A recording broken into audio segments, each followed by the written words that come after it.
Voilà, les Congo aux Congolais, égalité de chance, égalité. Il y a makambu nyonso na ba Congolais, mbote na bino nyonso. Tobakanini dimanche na lenga to benga ngoni dimanche mukolo ya yenga elamu na biso nyonso ba papa ba mama bilenge basi pe mibali. Bakolo Congo donc ba vrai Congolais biso moko to telema to bundela to lobela toloba po na mboka na biso. Matondi na Chico Punga azali na réalisation, azali na sima ya ba caméra, il est seul aujourd'hui au four et au moulin. Matondi pa inaye, matondi na numéro 001 ya chaîne. Papa na qui examine qui bi l'agence car à tout seigneur, tout honneur. Maman Kati Massini aussi, on ne peut pas passer sans avoir pensé en elle.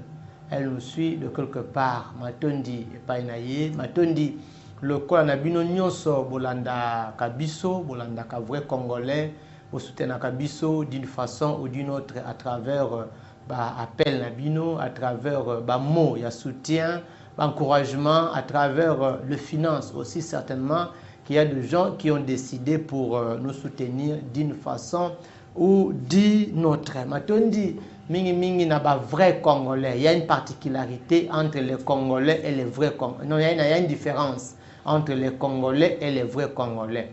Ba congolais tozali ebele, mais ba vrai congolais tozali mingi te. Oui, vrai congolais azali oyo asala kabolamu pona mboka na ye, oyo alingaka mboka na ye, ye akolinga te mabe moko eya po na mboka. Ne ba vrai congolais ba dénonçaka pe ba abus oyo eyaka na mboka na bango. Je suis seul comme d'habitude nazalaka ngamoko mukolo ya yenga pona permettre ba congolais ba benga, ba vrai congolais ba benga, ba funda totombola mungongo na bango po na makambu oyo ya mabe, ba zoke subir ezala ba injustice na niveau ya justice, ezala makambu sous ebele ya mabe bazokuta nango. Nous sommes mieux placés pour to sunga bango ngongo na bango emata et puis bakonza mboka bayoka bapesa solution. Deux numéros na disposition na bino, numéro na bino ya Airtel yoko sunga bino pour na message WhatsApp. Donc numéro ya Airtel nde ezali na WhatsApp, ça c'est un message audio na WhatsApp comme la biso de enregistrer numéro Airtel. Na bakana bandeko, il est important d'avoir nos numéros, mes numéros particulièrement, et ça la katina mingi pour bopesa kabiso ba information ko bomba information ozo bomba wana ya mabe za lokola za ko bokola eloko moko ya mabe ozo bokola lion obi lion biso to tanga to yebi ka zali nyama oyo ya mabe aboko bokole bisika moko na batu te so bokole pa batu bisika moko na batu suka akolia ata yo mutu bokola kaye ta yo mutu bokola ye baza ba nyama moko ya confiance te mabepe ezali eloko ya confiance te ko bombango o protéger yango o batela yango po ekola ekoma je sais pas comment so ekoli mingi eko ruiner ekolia kaka yo moko mutu ali ko bokola yango.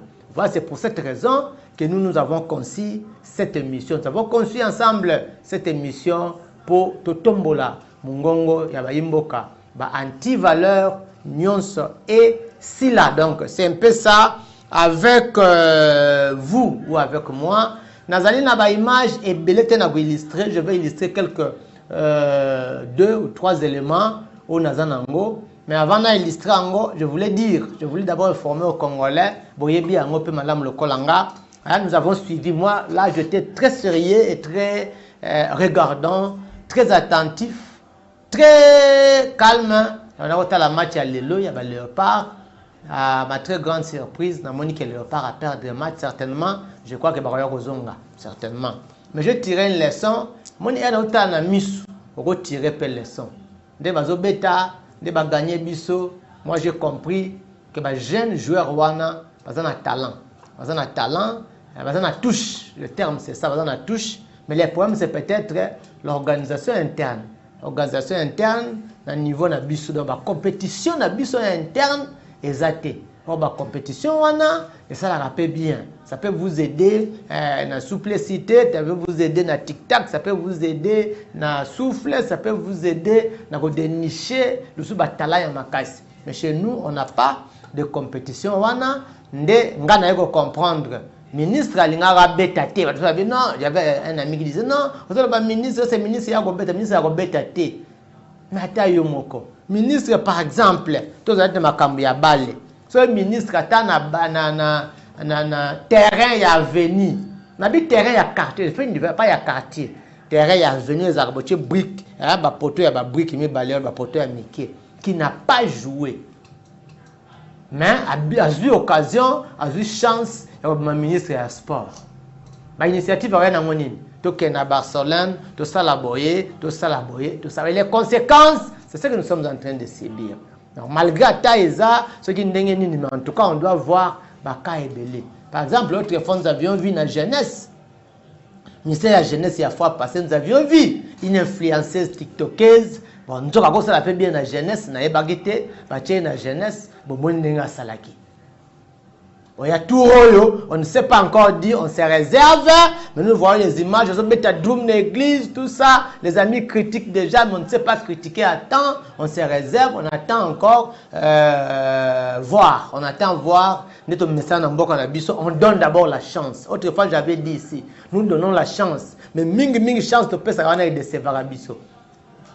Nous le la vrai Congolais, un journaliste, ndenge na zaboye na lobakananga, boye ko pesa nga ministère, ce qui est défense. Na kozonanga président ministère. Mais est-ce que na koko sala ya mouvement bien? Bon na ko sala nanga, est-ce que na ko sala vraiment? Ko sala, na ko sala vraiment très bien. Je crois il y a na tout ça mo différence wana. Na kangi parenthèse, je veux pas trop de polémique, na kangi parenthèse boyebi que ngai puis na sala ka banali puis banalise nanga, je peux aussi analyser en tant que Congolais. Ngamo le Congolais na koki pe ko analyser. Je so lingi ko analyser te o vandi kimi o kangi maboko me ko boya banalise na ngate o bi ko pekisa ngana analyser te parce que yo pe le Congolais na droit pour ça banalise na atande ngazo vous en droit ça banalise pe.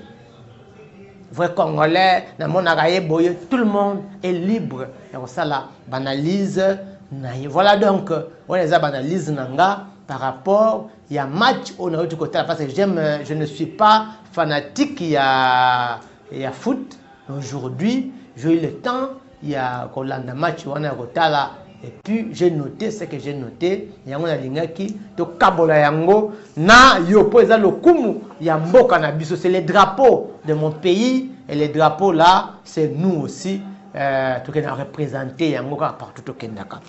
Voilà donc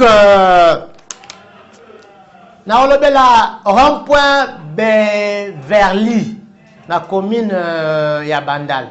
Déjà ba téléphone nanga eza na mesa awa eza kofungwama na lobaki numéro ya Airtel et permettre bino na WhatsApp. Donc déjà partir numéro ya Airtel kota na enregistrer kota na WhatsApp tikela biso message audio na yo na koyoka yango awa. On a une unité à Gobenga sur place ici sur le plateau na yambaka appel ya WhatsApp T. Pour na yebika appel ya WhatsApp ezaka compliqué mingi ceux qui appellent normal les côtés et ça là comme un problème mais les téléphones sont partagés. Les téléphones ya Orange za ya ngomo ya RT za ya ngomo ya Vodacom pesa ya ngomo. Donc les téléphones sont partagés, je crois que marquez-les vous allez mingi T. Donc c'est ça, vous allez nous appeler appel normal kaka na yambaka na plateau awa na ba message audio pe na koyoko yoka na plateau. Rond-point Beverly ils sont dans quartier Bisengo na commune ya Bandal. J'avais parlé la fois passée ba notable ya Bisengo ba Benginga. Je crois cette semaine si je vais descendre de place wana kene kotala degré ya Bosoto. Donc Bosoto ezali makasi ya mituka ya kokufa ba salité ya kobwaka. Vous savez atana ba terrain. En tout cas on doit se le dire atana ba terrain na télé na mine ba ko tia mituka. Ba chasser zo pumbu tellement eza elanga. Zo ke nko batama na se ya mituka. Zo kota na se ya mituka ba moso ba bute kota na se ya mituka wana. Mutu moko pe azoleka wana yoki posa ko suba excusez-moi surtout qu'on n'a pas de toilettes publiques akena sima mutuka pembe na mutuka telemi ya subi voilà mon ce que état bozo rendre ba rond-point bozo rendre ba terrain hein en faisant ce qui ba garage ce qui nini rond-point Beverly na Bandal c'est un désordre salité makasi mituka ya kokufa la semaine passée balinga balonga mituka wana eza bazaka pembeni qui profite ya biloko wana ont essayé de demander qu'on n'enlève pas. Moi je pense quand l'État a une décision il y a sala il faut ya sala yango normalement il peut pas demander ba vie l'État dans le quoi la Nzambe so linga pambola vrai congolais akotuna te noko na otuna papa ta ya otuna yote je vais non quand l'État voit que loko eza ya malam pona sa pona bato mais vous débarrassez vous nettoyez vous entretenez hein vous lui demandez pourquoi l'exemple là na yango il y a c'est une passerelle où on a fait ça pont pont ya mabaya passerelle na filma côté ya na Selembao exactement banini nanga na tsa yango na Selembao quand je suis allé là-bas me dit non balinga ba ya ko timola ko kire mai awa bato bazaka pemeni baboya ki moi je dis non ça c'est faux l'État linga kire mai pour inonder te et ko tsabanda ko bato na mai te pour bato bazala calme mutu moko aboya non voilà c'est la comme l'État yandé on a faux l'État ce qui vrai l'État il vient avec sa décision il fait dans intérêt ya peuple. Donc, rond-point Beverly à Bandal, Bakondi à ville, voyez cette situation-là, poubelle les akuna, matite les akuna, Nabutu, hôtel ya munene, je vais demander le montant, muko na kozala kuna, na kotuna soki un accès na hôtel wana ya balabala ya libanda ya mitu kufa, soki zalaka comme je vous dis même les prix ici quand je vais venir. Voilà. Les amis à quartier Ndanou, ici je m'adresse à Bakondi Mboka. Baninga ya quartier Ndanou, toyebi yango biso na Kinshasa, je perdis encore la date.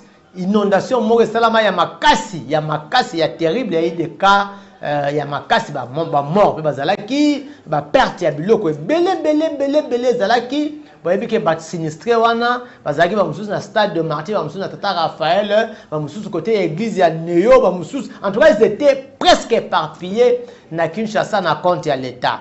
À ma grande surprise, des amis à quartier Ndanou m'ont appelé. Ils m'ont appelé dans une émission passée. Je ne sais pas si ils sont en train de me suivre Barobenga ngai.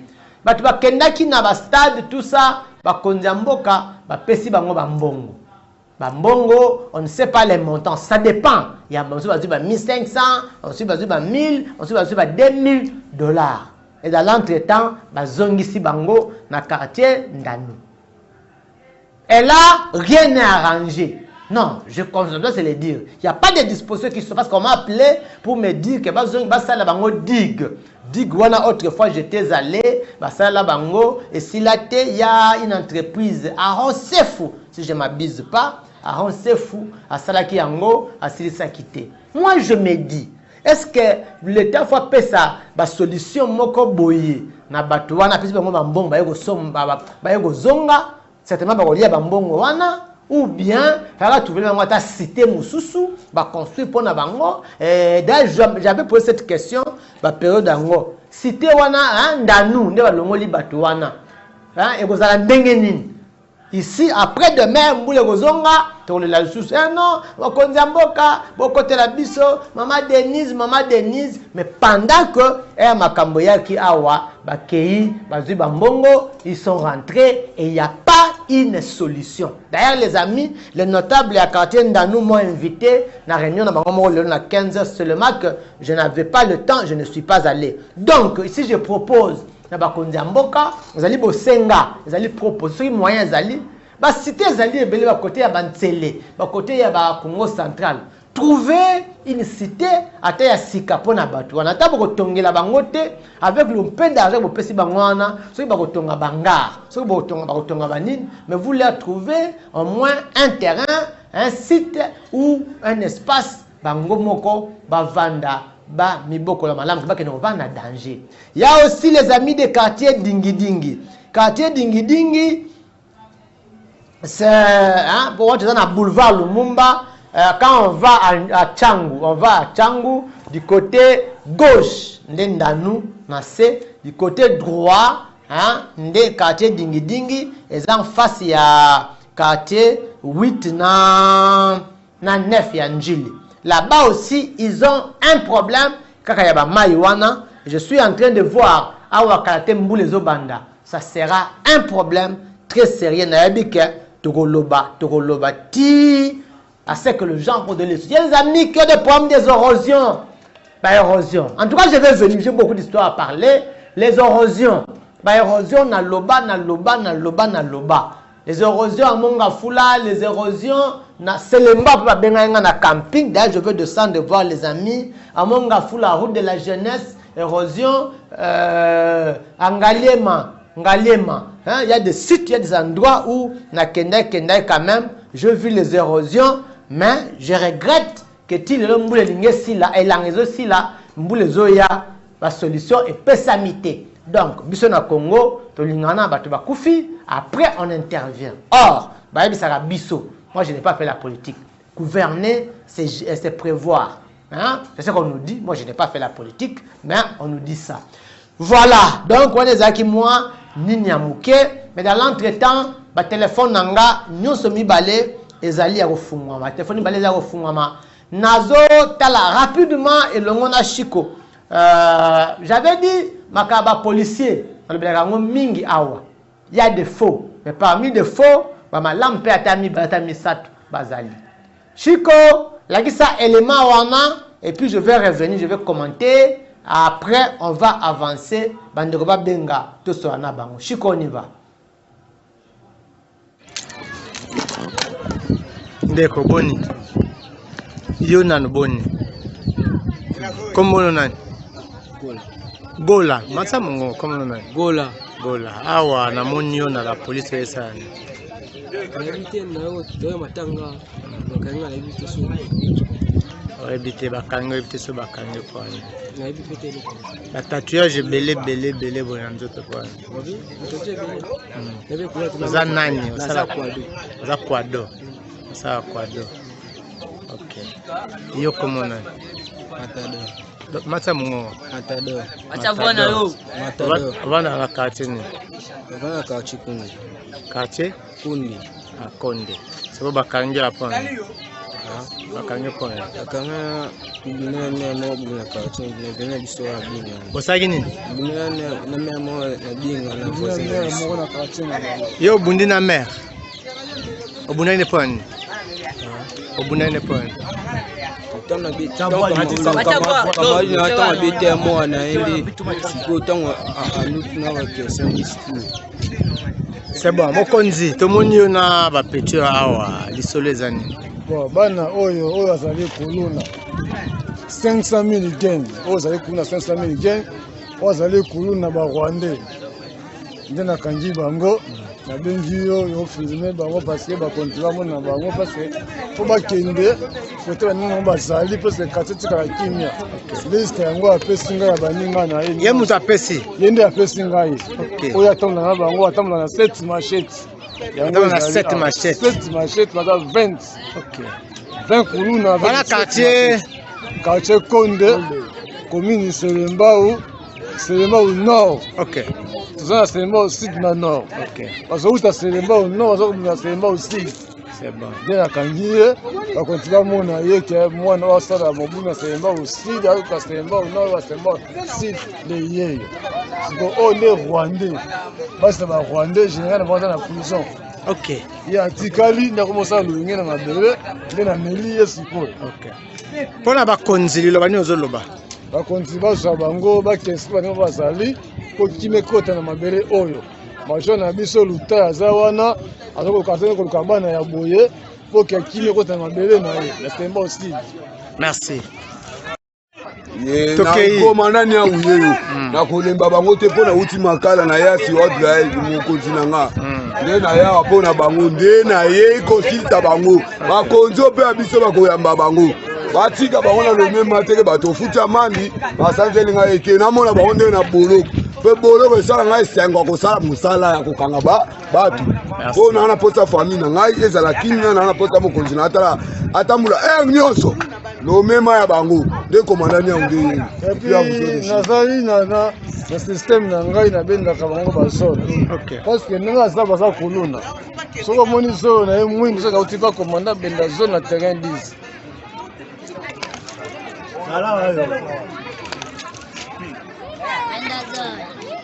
Bendazol.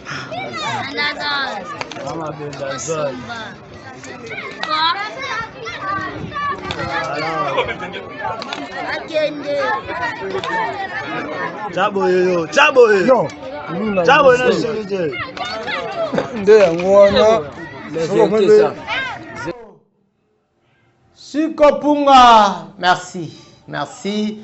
Parmi les mauvais, il y a les bons. La commune de Selemba ou quartier Konde Kalunga. Bazaba côté ya Maïkuna, Bana Obomoni wana. Il y a une liste, comment montrer. Il y a Bakuluna. Je vous avais dit que Kuluna est bandit, Kozonga, et puis Kuluna est zongi dans le quartier Belé. Le commandant Bendazol. Mondazo Benda Bazolo wana. Habiso mwana Kuluna Kebo Moni Zolo Mwindu. C'est qu'à outil pas naïe, wana bazana terrain 10, c'est presque frontière, quartier Kombe et quartier Kalunga dans la commune de Selembao. Il est vrai que Kuluna est zongi, j'avais dit ici dans le quartier Ebele, il y a Kinshasa. Kuluna est zongi, les gens sont très mal à l'aise maintenant là. Je félicite le commandant Netia Boye à Kangi Bakuluna et il n'a pas pris 100 000. Madame Azur, on a télé 100 000, maman Yakana 100 000. Non, comme Akuna, ne vous en faites pas. Donc, à ta Kuluna, il y a 100 000 tikiye. Mais ce n'est pas le cas avec ce commandant Oyungai. Coup de chef. Parce que moi, je ne soutiens pas facilement les commandants. Je ne soutiens pas les policiers, surtout ils sont plus dans les habits. Je ne les soutiens pas trop. Voilà donc. Ça, c'est dans la commune de Selembao. C'est au terrain 10.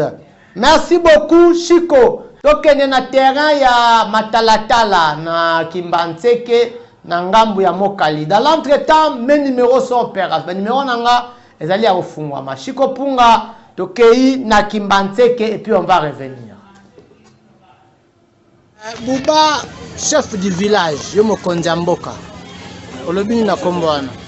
Ala mokonza mboka te po mokonza mboka eza faci mutanga mokonza mboka te sikoyo zowela bokonzi na faci awela ngoni na mokonza mboka te na mokonza babenga ko mokonza mboka babenga nga mokonza mboka te sikoyo lingo zongisa babenga groupe ngoni groupe na nini bateti ozongisa ngo kwa ekireza rappel lisusu te bato batikala ba super wana bana ko batikala tant biso ba mikolo to tiki bana ni batiki bango nde batikala bazali pe bango nde bazali basala ba buzo bana te oye bango pe baze belé bazali tanga ba kombata ya misatu te pona kombo bazali belé na ko tanga nga ata misatu kaka oyo yebi ba petit na ata misatu oyo yebi bakomo pena na bombi bango te na bombi bango te baza pe bakanga bango pe déjà balemba bazonga pe baza na terrain baza bana ya certain kaka donc mais pas ni ne ça question bakangi bino bozonga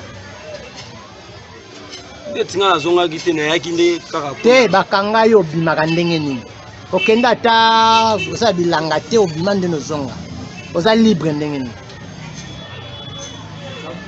oyebi nde nazozwa bayimba nabeta boloko te nakisa bapota ya masasi oza nango o masasi ya wapi nazwango na matanga ya nani na matanga na ngamba na avenue Mango za oza bapota ya masasi bo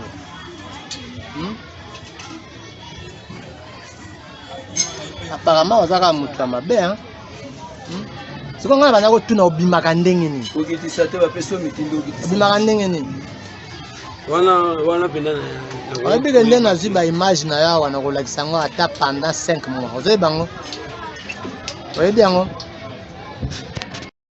rapidement commandant second tomoni bino na moto komone buba asali nini c'est un monsieur récidiviste.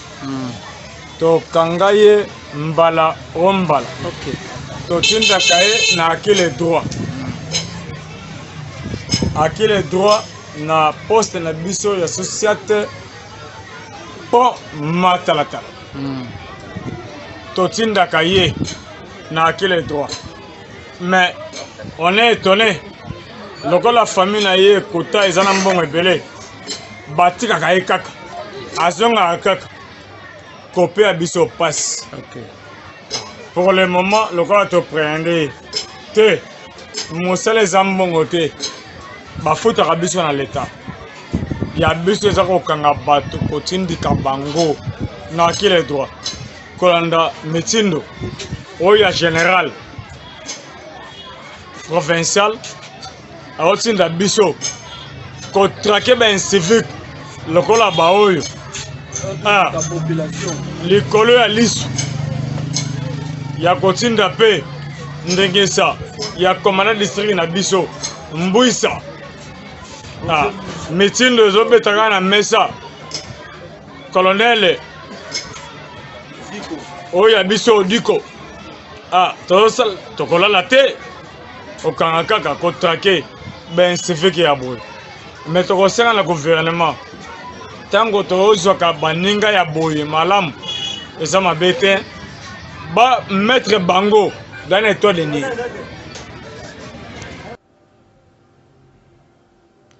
Voilà, je vous ai dit qu'il y a des bons parmi les meilleurs. Oyoki commandant Mbutu, il s'appelle commandant Mbutu. À lobby, l'État a foutu Kabango, il n'a pas besoin, il y a 100 000 francs au Futa, mais il y a Moussala, Lokola, commandant provincial, il y a Villa Senga, et puis tous les commandants qu'il a cités, Bakondinaye. Moi, j'aime des officiers, des policiers qui se respectent comme ça aussi, qui suivent les ordres. Il y a Baninga, il y a Bakondina Bango. Ça, c'est le commandant Mbutu, on l'appelle. Donc, le commandant Mbutu. Certainement, il s'appelle Kouyala aussi.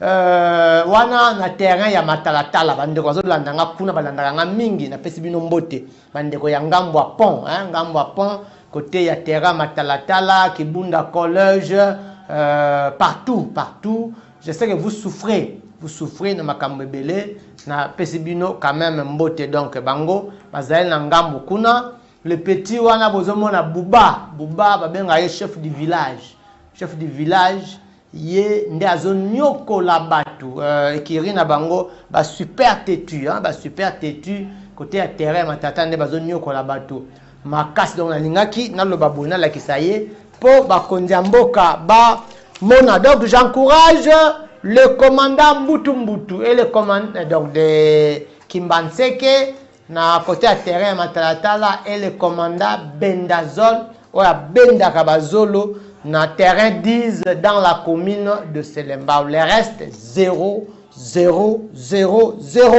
Voilà.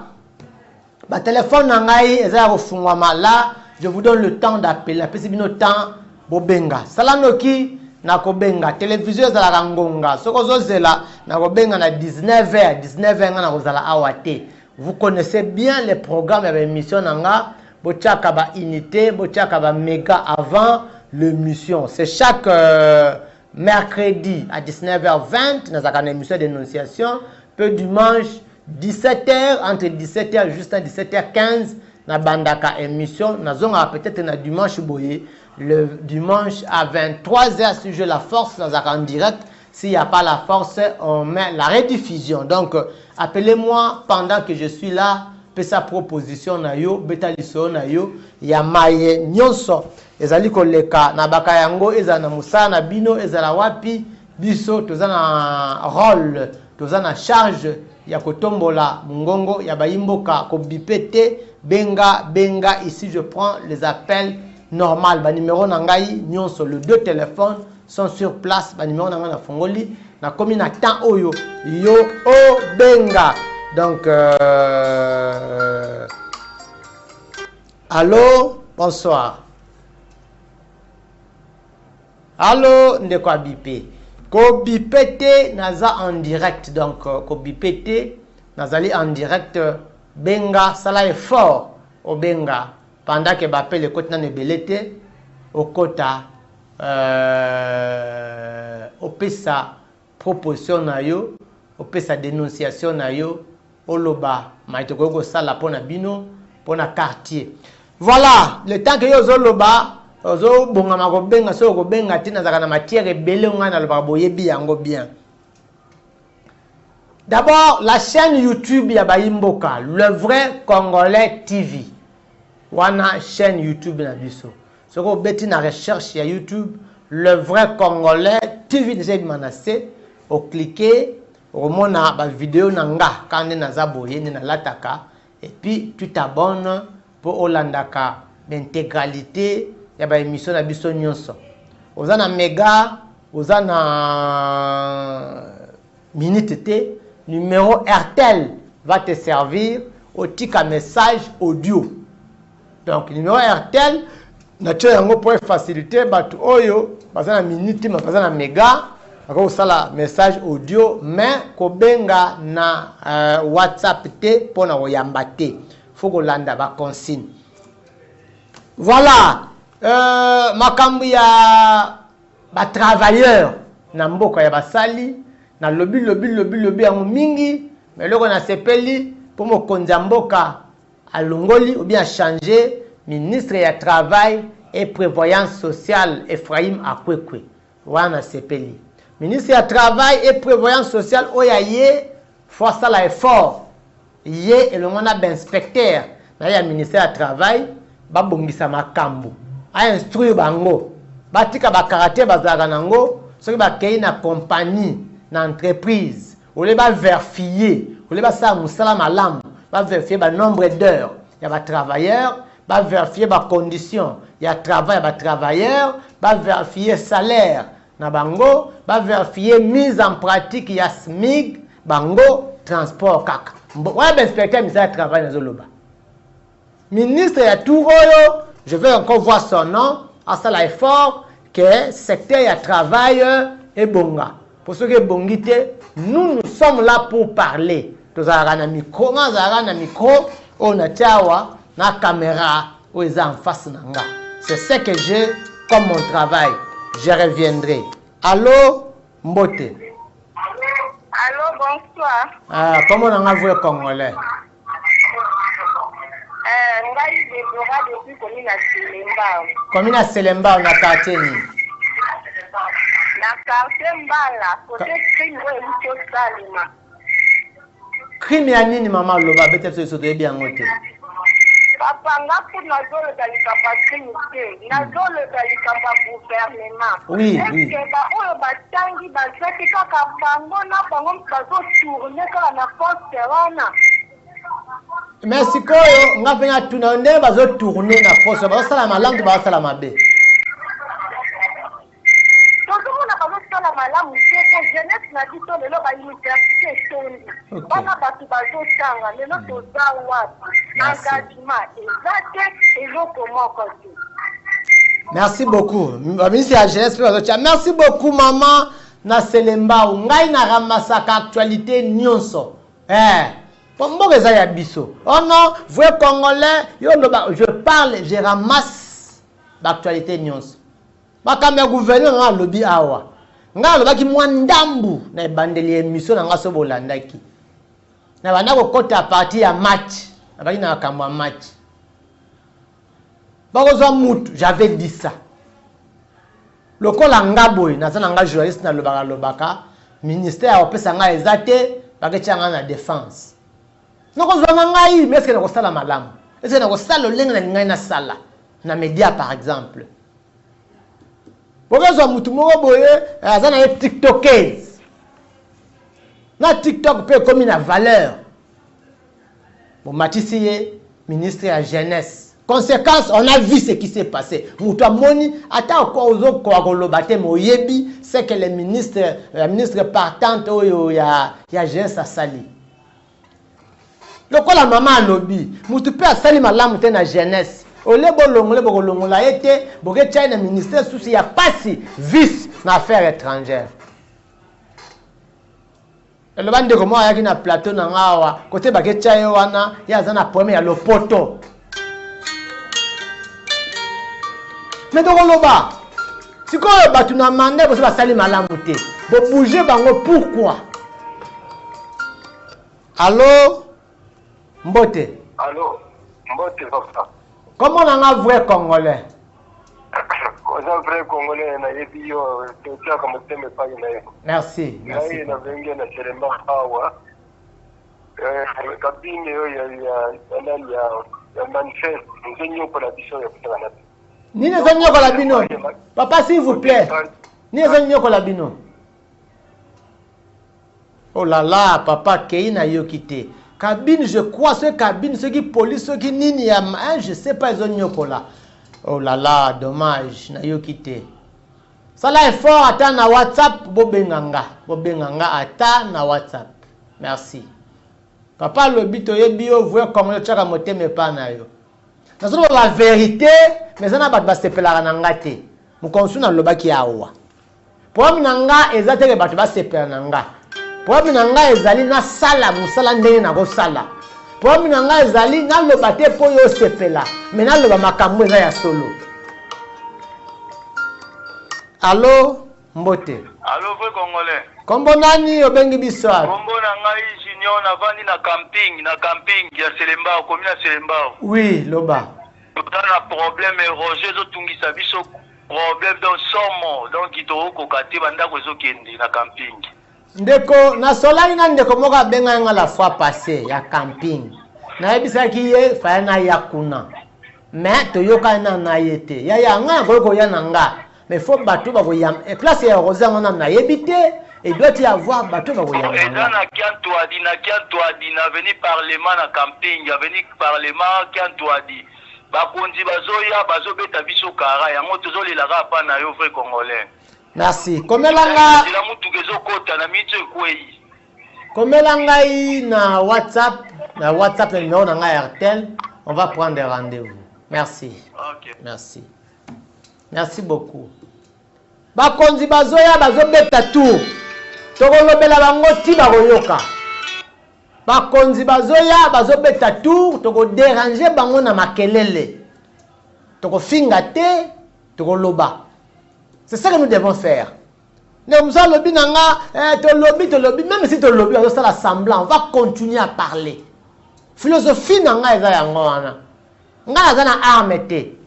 Musu babenga mwana mboka bakambi so ba ngai na go longo la policier te, na ko sala logo te, mais ngai logo na ko sunga na policier to lobby kombo na ye awa. Ba continuer ba longo lié. Allô? Bonsoir. Ah, bana loba nini pesi bino pass. Non, le la benga di bosso neri ni te la ki na numéro si so la pesi. Sino ni nani ya election nani manifeste. Abina muzakawana. Kapa bisina kote makelele ti basana. Ngati ba kampi tuzaka na problème pour chaque jour. Cabine ya courant. Ok.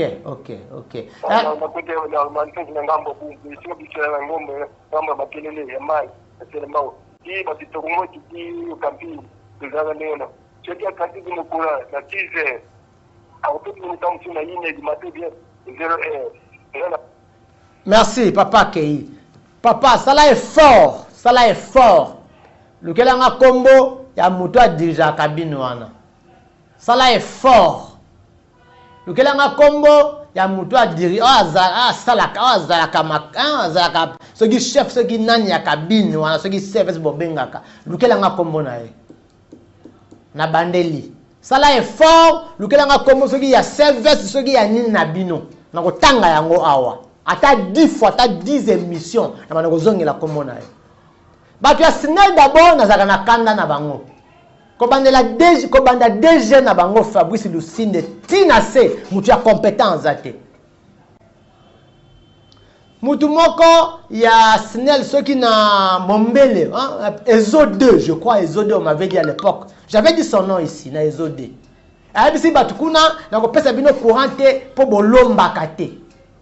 Na tanga kombo na ye awa, il y a une personne qui m'a appelé après, abi yo, ozotamela bise na zotanga tangi kombo na nko na tangi yango. Lukelanga kombo ya mutu oyo asalaka na kabine na bino wana soki ya ezode wana ya manifeste wana lukelanga kombo na ye. Hein? Lukelanga kombo na ye na mon message awa, j'avais dit un message normal, j'aime pas trop. Bopenganga sur le plateau na yambaka mingi bapel, hein, bapel normal na yambaka mingi sur le plateau na ba message audio na kokipe koyoka. Je vois il y a quelques messages SMS moko mutu asali. Oui, il y a quelques audios bandeko batindi awa toko yokango. Na émission na yo pe na participer pe muke. Ngalo bela ndengo lobaki liboso na pona commune ya Bandal. Bon, na kocha vraiment en général commune ya Bandal so tali yango bien et commis vraiment salité. Salité na sens nini ke na éviter ba mbula nini oyo ke ba déboucher même ba terrasser. Parce que il y a une philosophie comme Kobima Aake, ba député, ba ministre, bango ba nomaka bango, ils ont dit que pour na bango ba ko sala ba pesa ka ba jeune mbongo ba saka misala te. Oh ba ministre ba député peut ko aider ba jeune. Mais eux ils ont vrai na ko koloba, est-ce que ba konzamboka ba ko kite ko engager batu. Ba engager batu ko peut va fonctionner dans chaque commune où bazali kolandelaka ba terrasse wana poa e bouchara supa pa mati kolongola même ba salité na nzela ezala ka teke non tu yo kala na entreprise mo boye ya dire que après à la fin mbongo se bimi wana mbongo wana ba ko engager batu na kati ya commune mo boye baza ba agent l'état nombre ya ba agent o ba maratongo. Merci beaucoup Ndeko, merci beaucoup. Toka audio mususu, merci. Bonsoir vrai Congolais. Biso toza na commune ya Selembao na quartier Ngafani.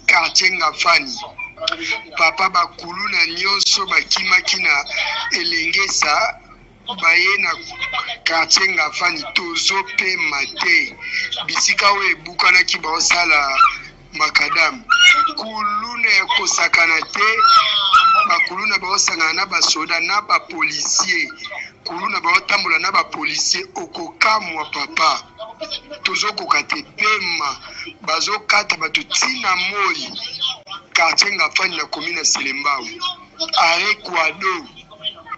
Merci beaucoup. Wana ezalaka Ngafani Eradi, hein? Place avenue, je peux dire le nom de l'avenue, mukomsu na yaki ko filmer avenue wana Ngafani, hein, c'est la limite entre Ngafani et Eradi avenue wana. Voilà, vous êtes en train de konzi bozoyoka ba bureau D, obo luka vrai congolais, o luka vrai comme luka nde ba kuluna oyo avec les informations que les gens sont en train de vous donner. Merci beaucoup. Ba téléphone nanga ezala kofungwama. Je vous rappelle que le numéro ya RTL va vous servir pour le message audio. Le kola bandeko basali toyoki yango et le deux numéros, mes deux téléphones, ils ont un plateau awa pour prendre vos appels normaux. Tina ya dénoncer zalaka nini? Na ba de bien émission nanga, na ba yango mingi. Nous sommes en train de lutter contre les antivaleurs. Mboka oyo eza ya biso nyonso yo nanga. Tu as une contribution à faire. Et ça n'a pas faut que beaucoup na patte pour mboka ekende. Ce qui est bomba, c'est que tu encourages, soit tu es dans ces histoires on a anti-valeurs. Sinon, on dénonce. Merci. Ndeko Moko a commis message à bonsoir mon frère. Hein, je fais pour oh là là, ça c'est notre ça c'est notre message. Ça c'est notre message. Voilà, je disais, ndeko alobi asali audio pour la commune ya Bandal. Est-ce que bako engagé te non, d'abord lobi que ba député, ba komi ko loba, so ba noma bango na ba ministre, bako sunga communauté. Bon, je sais pas trop. Bango ba yebisa biso ke musala député zali ya kozwa makambu. ake nango. Mais est-ce que makambu yango na bazwaka bakendaka nango soki bakendaka nango solution nango en revanche ezali nini je sais pas. Mais awa kalate bokomona bakotinda bato na bango avant l'élection baya kokombola ba rue. Par exemple vous à Bandal, moi j'ai vu année passée fondation ya Godin Paul le pasteur, je vis hein nangiengi consort ya Edi Iyele qui est le gouverneur de la ville, c'est quoi ça Eli pe ya Funa Mobimba qui l'année passée avait mis ce genre. Bon, un mot le dit que non, pourquoi tu vas combola mais la série à campagne, pourquoi il y en a pas de combola. Ça, vous dites une chose et son contraire. Je ne sais pas répondre. Quand vous dites, faut pas engager les jeunes, moi je m'en souviens à l'époque, même là où moi j'étais dans mon village, et ça va être cantonnier. Hein, cantonnier. Bango bazalaka wana pona ko bongisa banzela, na ba pa uka ko bongisa banzela, ko bongisa ba caniveau et consort. On prend d'abord la nuit. Allô, bonsoir. Oui, bonsoir. Comment on a vrai congolais? Ok, comment on a donné la bonne capacité du Tambo. Oui. En tout cas, félicitations, la Monique, ma Memi.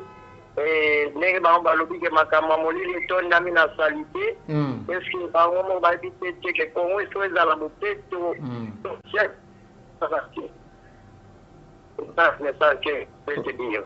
oui.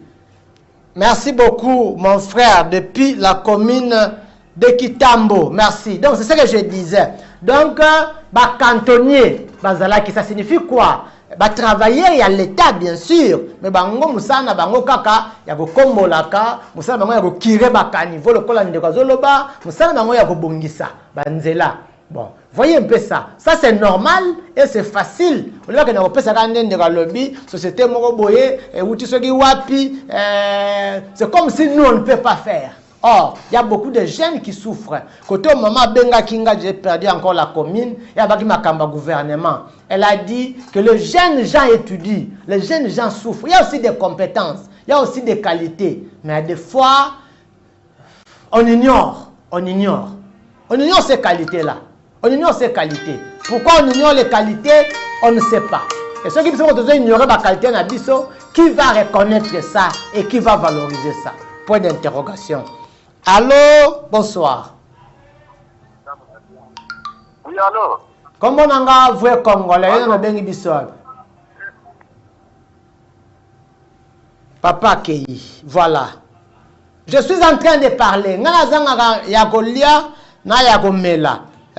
Mais yakolobezanga raté. Ceux qui bobengi, ceux qui bobengi te tikangai na loba. Vrai Congolais TV.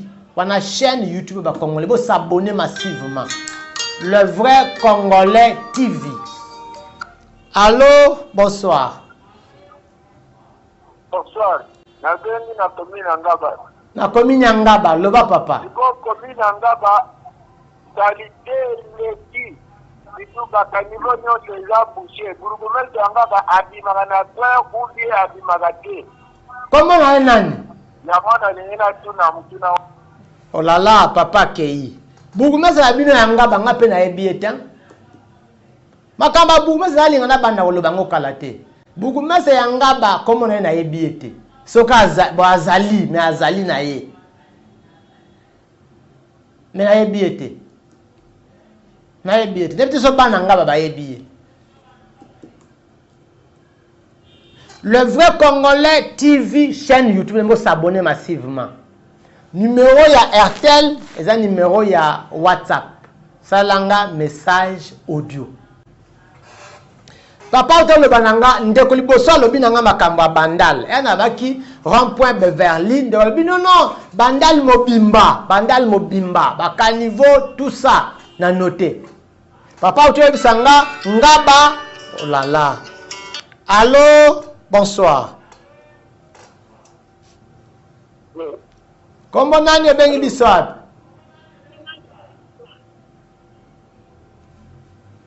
De quoi kei? Donc, ngaba babengi, Bandal babengi, makambo ya commune siko na ibisabino. Ngai na bakisi makala. Na loba na ba émission nanga, na loba yango. Na système oyo mokonzi ya mboka ya nango ya décentralisation oyo pouvoir po bandana se je pense que ba bourgmestre bazana musala ndeko tikala lo banane pardon tikala lo banane ba bourg bazana musala makasi ba bourgmestre bazana base ya biloko ebele ba bazo sibir na banda makambu ya kuluna ezo banda na ba avenue ezo banda na ba quartier soki bourgmestre aza makasi abengisi ba chef ya quartier na ye a instruire bango chef ya quartier nyonso aso na ba chef de riz na ye chaque chef de riz a détecté a pesa bisika bana na ba utaka ba na rapport wana commune s'en charger nango. Oui, est-ce qu'il y a des histoires qui vont bon, échapper à la commune? Non. Nakani parenthèse. On a qu'un andenge, oh là là, attendez un peu. Na qu'un andenge, il y a des kanga.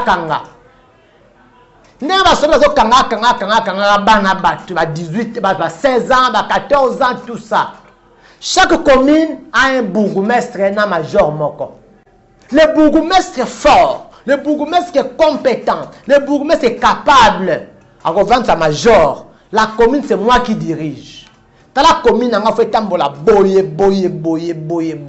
Instruit ma police, va s'ala boye, va s'arrêter, va s'ala rater. Est-ce que ma belle Rosala? Donc, il y a un courant. Nde kozana muke. Sana muke wana siko mutu nanga ba nere telemi. Donc, il y a un courant. Pour chaque commune, il y a un responsable, il y a un courant, il y a une commune. Le bourgmestre a le pouvoir, a le monopole, a l'autorité, a le chef, il y a un serveur, il y a un courant, il y a une commune. Boya awa, il y a régie des eaux, boya awa. Qu'est-ce qu'il faut? Et pas nanga, salaboy. Ndeko, les vrais problèmes, ndenge ba bourgmestre ba outela. Ils ont été nommés boye biango. Donc, vous avez ma poche. Vous savez, hein, biso na Congo awa, moi je l'ai dit. So ba tikelio ata RTP dirigé. Oluka noko na yo atika na mboka. Ata aza infirmier au commissaire caméraman. Mais les vrais ou les véritables caméramans sont nyo comme awa. Les Congolais souffrent parce que le bourgmestre, j'ai dit ça. J'ai eu discuté avec une dame hier à conseil communal. Oh non, parce que moi j'ai dit, il y a une vidéo que j'ai publiée, j'ai dit aux conseillers communaux, après l'élection, il y a Bourgmestre, c'est ça Kalamingité. Commune, c'est Bourgmestre, c'est Kalanga, il y a Bango. Il y a des guerres que moi je m'engage, pour la bino. C'est pour la population que je m'engage à certaines batailles. Certaines batailles, certaines guerres. Madame Alebi, non, c'est pas tous les bons. Je lui ai dit, cite-moi un bourgmestre à Kinshasa. Oh, ça la Ramalan. Le cas bourgmestre, il y a Makala. Je parle de la commune de Makala. Le cas Bandaye à commande à Makala, c'est comme si Batindaye a Kenoko la bande à Makala. Il a mené des FARDC qui n'arrivent pas à les contrôler. C'est vrai, parfois c'est pas dans Makala, mais ils n'arrivent pas à les contrôler. Il faut de n'importe quoi, ils arrêtent, ils tapent. Et puis les militaires de l'auditorat doivent nous aider. Les mal avec notre pays, hein, on a bien un bon canabiso. Bisa ko funda mutu ya bien exacté. Mais en principe, mutu nous on a fait la funda kaye. Mais pas si on fundi, soit tu as l'argent, soit tu as le poids, soit tu dois avoir les mots pour la considérer. La raison est contre. Excusez-moi, moi je dis la vérité. La raison est contre, parce que ça le mal. Le bourgmestre de Makala, c'est comme si Banda Banoma, il est quelqu'un de l'IDPS. Mais ce qu'il fait, ça ne reflète pas l'IDPS. Depuis qu'on lui a nommé, on lui a envoyé à Makala, pour la bande de Makala, Nyokama. Et ça n'a pas fait de terrain, il y a missionné. D'abord, ils ont envahi la porte de l'école d'autrui. L'école a envahi la porte. Parce qu'ils sont des militaires, ils doivent envahir la porte de l'école. Mais qu'est-ce que nous... Là, ça m'énerve. Ça me tape en heure. Benga. Parce qu'on a benga, on a rejeté Benga. Benga, c'est ça. Nous vivons des histoires dans notre propre pays que nous ne pouvons pas vivre et on ne peut pas parler. Les gens ont peur. Les vrais Congolais ont baboye. C'est comme ça que on ne peut même pas réclamer. S'il y a réclamé, on ne réclame pas. S'il y a dire, on ne dit pas. On a peur parce que Bana va miquer, c'est les histoires que les Congolais craignent. Vous savez c'est quoi? Fimbuna Boloko. C'est ce que les Congolais craignent. Mais la vérité n'est pas une infraction. La vérité reste la vérité.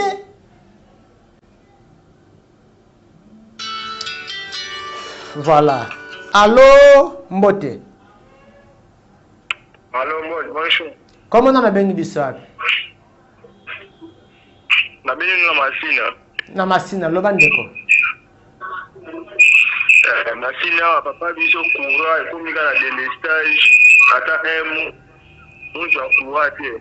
Ozala kombo ya batwasaka na sinel na bino. Awana itozo lukaye. Lukelanga bakombo wana. Lukelanga bakombo wana. Lukelanga. Parce que on ne peut pas continuer comme ça. On ne peut pas continuer. On dit, à des fois il y a des petits soucis. Tokosunga bango, tolekana bakombo. Ndeko benyo na zandi. Je suis en direct. Otangi mutuboye. Dans la télévision, bana bango bazolanda télévision, basi na bango bazolanda, ba femme bazolanda, ba amis, les amis aussi suivent. Et quand on appelle, ça va faire du bien. Tout ça les publicités qui a ça la boye boye, ça va bien. Allô, bonsoir. Bonsoir. Vrai Congolais. Vrai Congolais. Oui. Awana venu na dimanche chawa côté bazuta la presse mais presse a outil lilo Kimbanseke wana na deuxième république. Deuxième fois. Hein? Na route ya deuxième république.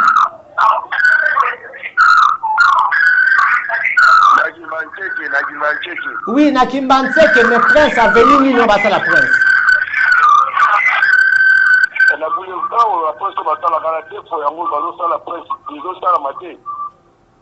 Merci beaucoup ndeko na Kimbanseke. Précision eza vraiment makasité, mais na yebi que eza deuxième république. Nzela oyo uta Sainte-Thérèse kendati na terminus ya Maba, je crois. Ukosuna kiana filma yango côté ba Sembaga, côté ya armée, je sais, je crois c'est là-bas. Allô Mbote. Allô. Bonsoir. Bonsoir papa, ngai vwe Congolais yo nano bengi biswa. Congolais ngai na bengi na zaka na célébration pour le pouvoir za ngaliema. Ozaka na ntsele, ozana ngaliema loba papa. Ngana zaka na célébration, na boni na célébration. Oui. Oui, pour la pour la taille pour comme na ba faire na ndela ba. Oui. Donc ndela wana en tout cas ba zo ba. Da ipende sai nini? Daipen. Oui. Comme na kaya ba faire ya mobuba tika. Oui. Atikati wana donc bazobe ba passeport place wana toujours banga donc tout ba 20 heures toujours c'est betelo beto 21 heures kuno de gati Azoboma bato ba criminel. Voilà, merci beaucoup. Allô Mbote. Allô, vrai Congolais, bonsoir. Comment on a bien dit ça? Oui, ngai ndeko Ranzi Makaya. Oui. Naza na commune ya Selemba. Selemba na quartier ni. Na quartier Libération, na avant ezalaki quartier Mayimbi. Oui. Eloko na ngai naloba na gouvernement na biso. Nayebi te avant biso toka na nsima ya biso moko ya mboka na biso nayebi te mpona nini basalelaka mingi oyo te bakayasi na babiloko na bango basalelaka na ye bagoudron nayebi te nzete nango ezalaka monteke yango ewumelaka te mpe bakapampamba kosala mpona nini mpona banzela mpe mpona nini oui mpona banzela vi au fur et à mesure basalelaka bagoudron wana makadame ewumelaka te fa basala nini selon faut basala ka sima ya biso moko ya mboka nde basali na Congo Central nde bosala banzela wana soki Congo na biso mobili ezalaki bongo bamabulu lingi bandoza pamba te. Donc selon yo baprince ezowumela te mpona bagoudron bazotya puso basala na sima na biso moko. Oui. Mais yo dans la classe na yo na l'expérience na yo tu fais quoi oza moyen de expliquer biloko wana te na bakonzi. Bon, so totali na mboka na biso tozala nyonso. Pour so totali en fonction ya goudron et umela te. Oui. Technologie ezoko évoluer. Vu que tout le monde a ke makambo wana ezosimba te, vous faut to changer ba makambo susu. OK, surtout que tozala na ngope nyonso. OK, merci. Merci beaucoup Ndeko pour notre intervention. Je sais que ce que Ndeko Lobi est vraiment ya solo, nous avons tout. Attendez 2 ans à Banzela. Bakaya Cezali, Bamuelo, partout. Bamabanga biloko nyonso. En principe, biso toko zanga eloko te. Et puis ça ne peut pas trop nous demander. Hein? Et ça toko zanga fufu, zanga masangu, foma ikakanama, c'est comme ça. Nous avons tout et beaucoup. Allô, bonsoir. Allô. Allô. Comment on a bien dit ça? Vrai Congolais na bengi na commune Selemba justement na ngambu elengesa. Na ngambu ya elengesa loba wi. Ba pa biso ba cheli biso na terrain na kuti okana bango. C'est bon. Loba. Bitumba moko le dimana. Bibite na mtu na ba tumtu ba okufa. Bakala ni. Bazotiaka te biso bato bamoto makasi tozozwa kutya te. Mais relation nini eza na farde na moto ya moto? Na comprendre veut dire faire congolais. Merci beaucoup Ndeko. Merci. Moi je vais aller lobaka. Relation nini entre FARDC na moto ya moto? Bien wazo loba awa. Bugumese ya makala on dit ba pesa ye mission akene ko nyoko la bana ya makala. Parce qu'il a demandé, ils ont placé des FARDC qui n'arrivent pas à les contrôler. Et quand moi je vais dire, c'est le bourgmestre le plus important de toutes les communes, c'est un problème. Obenga ba FARDC wana makala. Pourquoi vous déranger ta moto? Obenga ba FARDC wana makala. Pourquoi vous envahir porte ya école abat? Obenga ba FARDC wana tu na terrain. Pourquoi mettre la bande film à raison de rien? Non, il y a des histoires qu'on ne peut pas accepter. Ce que moi, je sali ma bête, moi en tant que père, quand mon enfant a sali ma bête, je vais punir le col à moi. Mais ce que moi, je sali ma bête, je prends le dernier appel. C'est le tout dernier appel. Allô, bonsoir. Bonsoir, Ndeko. Comment on a bien dit ça?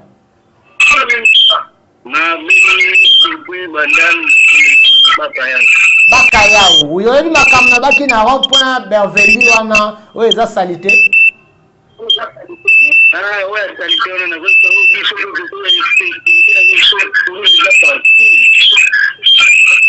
loba rapidement ningo loba nini